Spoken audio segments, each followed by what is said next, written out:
Ki metzion teitze Torah devar Hashem Yushalayim, the Klal Yisrael will take upon our role as a light to the nations and share the beauty of Torah, the 7 mitzvahs b'nei Noach, with all of humanity. Bezrat Hashem.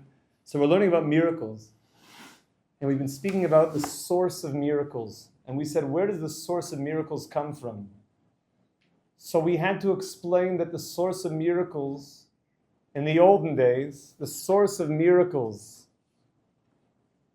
for the Avos HaKadoshim came from what's called connecting to the world of Ayin. Connecting to the world of Ayin. This is all based on a piece in the Oyev Yisrael, the Heilige Abta Rebbe. Ayin means a place before the Hishtalshalus of the Olamus, before God is creating the finite world, so to speak. It's a place where the same God that said that when I drop an apple, it falls on the ground, as Newton remarked, the same God that wills that gravity should work, that when you drop an apple, it falls on the ground, is the same God that at the source of his will can decide that if I let go of an apple, it flies this way. The same God that generally says when you drop an apple, it falls. As the Chazon Ish says, that's called Ratzon Tamidi, the general will of God. But God could at any point change his Ratzon. He set it up that this is generally how it works. But imagine you go up to the world called Ayin, that in that world is the origin where God is deciding that apples fall on the ground. So imagine I go up to that place. Well, in the same way that God could decide that apples fall, they can fly up to space. And in that world, what's called Dover v'hipuchai, a thing and its opposite could all be. And the same God that generally says that oil should light could decide that vinegar should light. Because if it's all coming from you, Hashem, then you decide what it is. So the great tzaddikim of the past, they understood how to go to the world of Ayin. And therefore they could draw down miracles whenever they would need. So then the world continued. And I'm speaking about myself. We don't have Avos HaKadoshim. We don't have the great prophets. But Hashem did something amazing. That when they opened up those worlds of Ayin, when they opened up that we could access from that place where the same God that says that oil should light could say that vinegar should light. And the same God that generally says when you have to get from New York to Baltimore, it's going to take you a 5-hour drive, can also say you get on the back of the wagon with the Baal Shem Tov and you could fly there in a minute or two. The same God could decide that. Bless you. Amen. When the tzaddikim touched that place, this is now bringing it down for you and I, they opened up these passageways and they left what's called a reshimu for you and I. They left a residue. They left an ability that we, Pushita people, schleppers, mamish making moves, Tavshin Peivav, that we could also draw down those very miracles because they already paved the way for us, and we could draw down that energy as well. And we'll see in a moment that there's going to be certain times and there's certain special opportunities where we could mamish tap into miracle in a very powerful way. Yes, Moshe.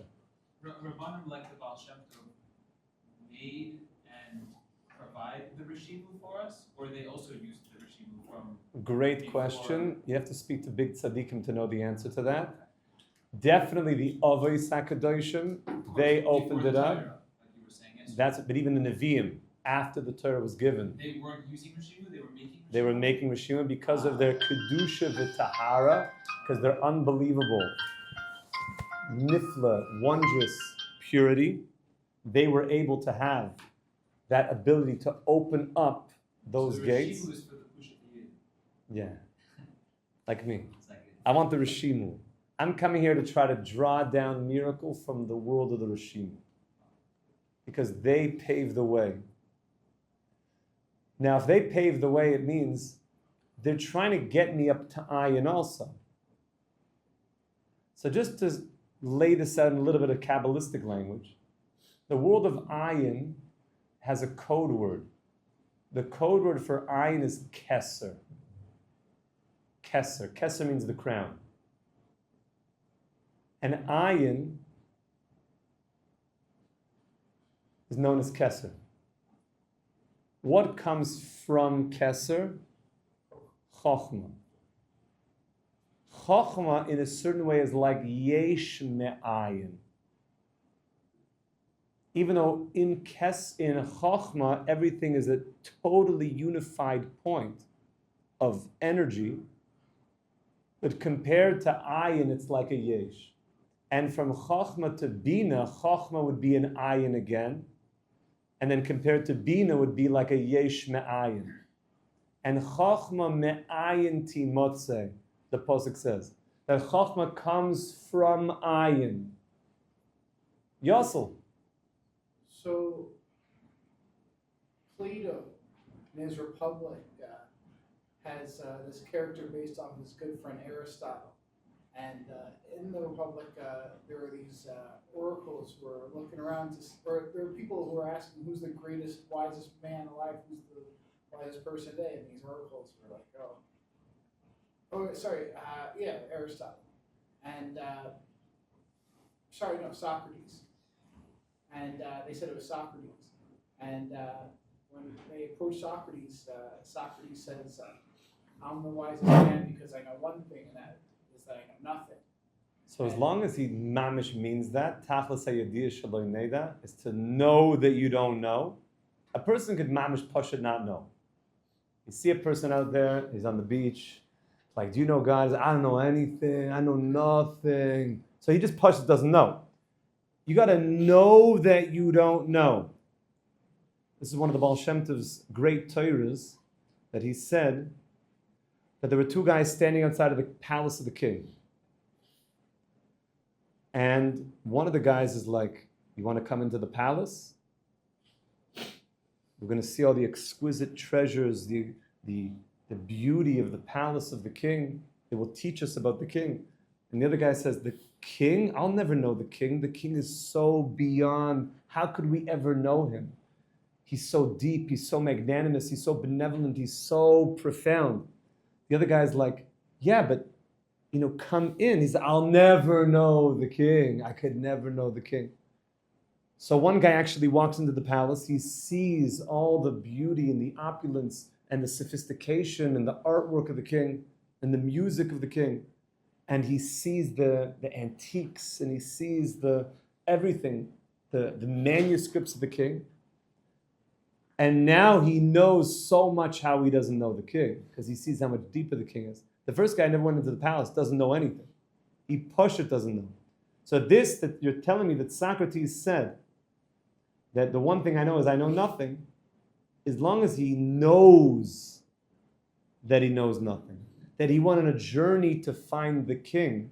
And he could say, though, I went on a journey and I know that I don't know. Or if he just says, you cannot know. Did you go on the journey? So that's going to be a big discussion, much beyond the scope of today. Did he go on the journey? That itself is a discussion, the Rambam and the other Rishonim. When we say nothing, it's not like stam, like a void. Like when we say like yesh me'ayin, it's not like the world was created from like a void or just emptiness. A place of absolute unity.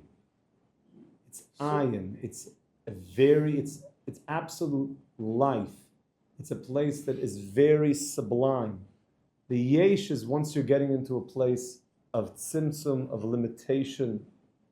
So one of the things about Purim and miracles is that really, and this is the purpose of what we're talking about together, is we want to go upstream to find where the miracles originate from. And they originate from a place of Ayin, which is a a fountainhead of opportunity where God could will something into existence, davar v'hipuchai, something in its opposite. In that place, God is originating will, and anything could come out. So if that person needs something, they could achieve it in that place. So that's an amazing, and the tzaddikim had this ability. Now what's interesting also, Chochmah is very high up there also. It's touching Kesed. What is the letter that corresponds to Chochmah? So the Pasuk said, Yud Chochmah Keduma. The letter of Chochmah is a Yud. It's a Yud. So why would Chochmah be a Yud? So the Oiv Yisrael speaks about this amazing when it comes to Timche Zecher Amalek. The mitzvah of Timche Zecher Amalek. So he says something beautiful. He says all the energy in the world of difficulty, of challenge. Well, where did it originate from? It originated from the beginning of God creating it. Once it comes down into this world, there's concealment, there's multiplicity. A person could lose sight of the connection to the very thing.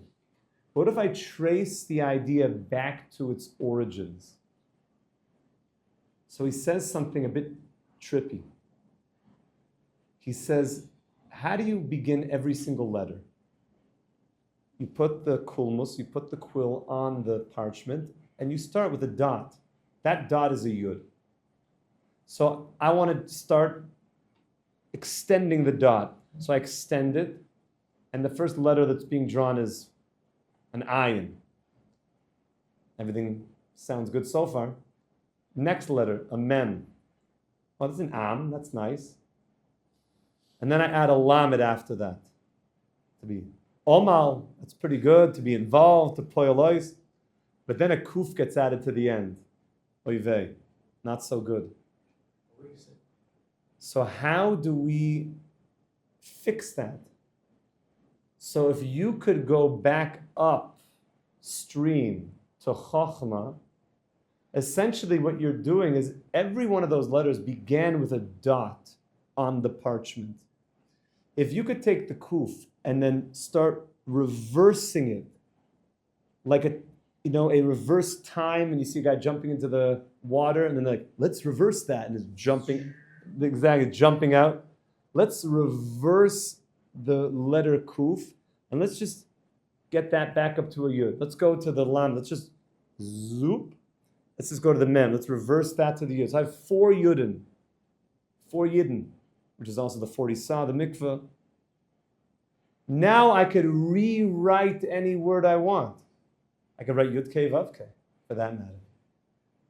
All of that is happening in Yud Chochmah Keduma. All that is happening in Chochmah, Me'ayin Timatzah. What's the mitzvah of Purim? Mechai vinish lebesume bepuraya adelo yadan. Till you go higher than Das, till you get to Chochmah or Keser. So in that place, you could rewrite Borach Mordechai Ora Haman. Mechai vinish lebesume bepuraya. You could pull Haman back up. The Hamina Eitz, you could draw the letters back up to Yidden. You could bring it back to the 3 Yidden. Then you could draw forth anything. Oinig, pleasure. You could bring forth blessing into the world through going back to the Oilam of Chochmah. This is really what Purim is all about. This is the meditation of Purim, is that as we begin the journey of Machai Vinish Lebesume Bepuraya, Ad the Loyada, and Orahaman Leborach Mordechai, and we start the drinking. Slowly. Everything has to be slow, measured, in a healthy way. In my home, we advise that you take 1 goblet with the best quality wine that you can get. Those are your clay Zion. You don't need that many bottles in Kamas. Much more about Eiches. Get the nicest stuff you can afford. Pour 1 goblet and just sit with that cup of wine for about 20 minutes. sing a niggin, and just, schmeck the wine a little bit. Just experience the feelings of getting ready for that boirei priagofen. And then after about 20 minutes of achonas, make a boirei priagofen with all your kavana. Imbibe that goblet.